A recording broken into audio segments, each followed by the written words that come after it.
Hey everyone, welcome to our channel. This is Embrace Life Goldens. My name is Erin. My husband is Brad, and let me just share a little bit in this intro video about who we are and why we're here, why we're doing these videos. First of all, I'm a retired registered veterinary technician. I graduated from Purdue University. I did practice in small animal medicine for 25 years roughly. Then I had a little falling out with veterinary medicine. I really didn't like where it was going. I didn't like that we were over-vaccinating the animals. I didn't like where the pet food companies were going with their food. Blah, blah. I'll get into that in future videos. But suffice it to say that I did retire from veterinary technology.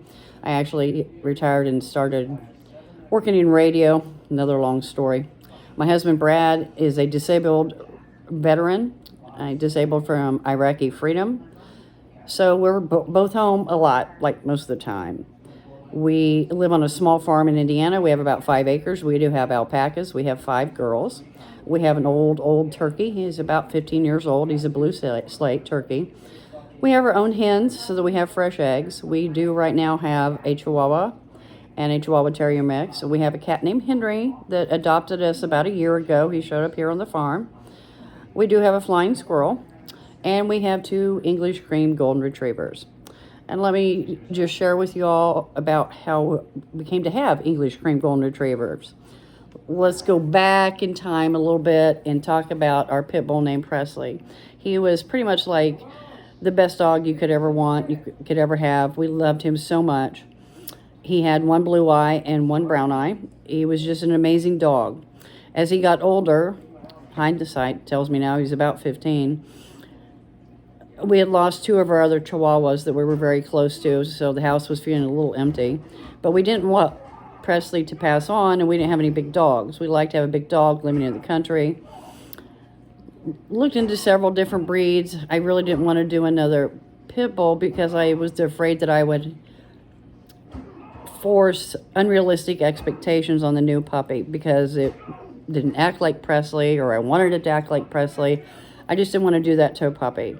My husband had had golden retrievers in the past. I had never owned a golden retriever. I worked on many in the clinic.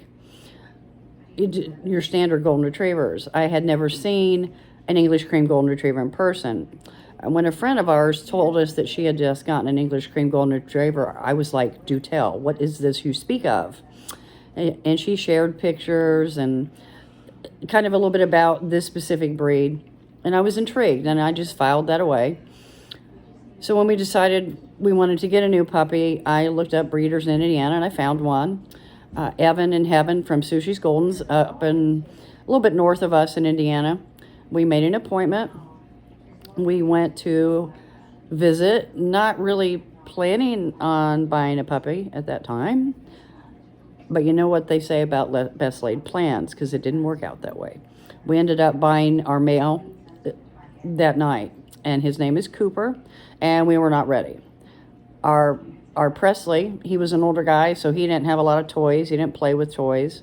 He just kind of did his own thing, and it wasn't toys. We didn't even have a toy basket out for years because he just didn't do anything with them. So we had to stop and at Tractor Supply and get a crate and some toys, and a collar, and a leash. We weren't ready. So if you're thinking about a puppy, be prepared ahead of time, like we were not. Got him home, we started, taking care of the puppy right away, started housebreaking. It was going pretty good. It was cold, it was November. We kind of thought we were kind of dumb. We got to be a little worried that maybe the puppy, as he got more and more comfortable here in our home, would be a little overwhelming to Presley. And so then we kind of thought, we love this little guy so much that maybe we should breed these English cream golden retrievers. So searching the iPhone again, I found a breeder in Indiana, a completely different breeder, different bloodlines, and we bought a female and brought her home. And that's how we came to have Mabel May. So we raised the 2 puppies through the winter, potty training, that kind of thing.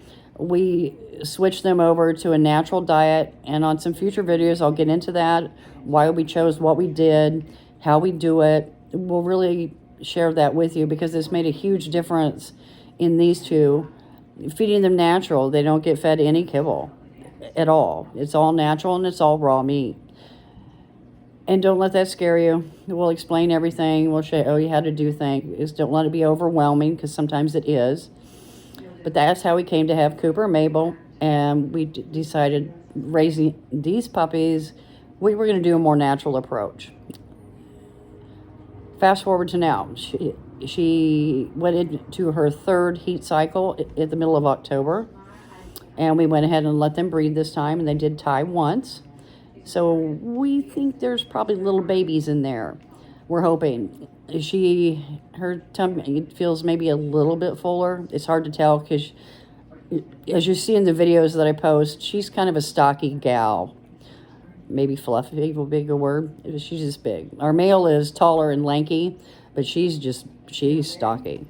But her mammary glands do seem to be a little bit bigger, so we're hoping.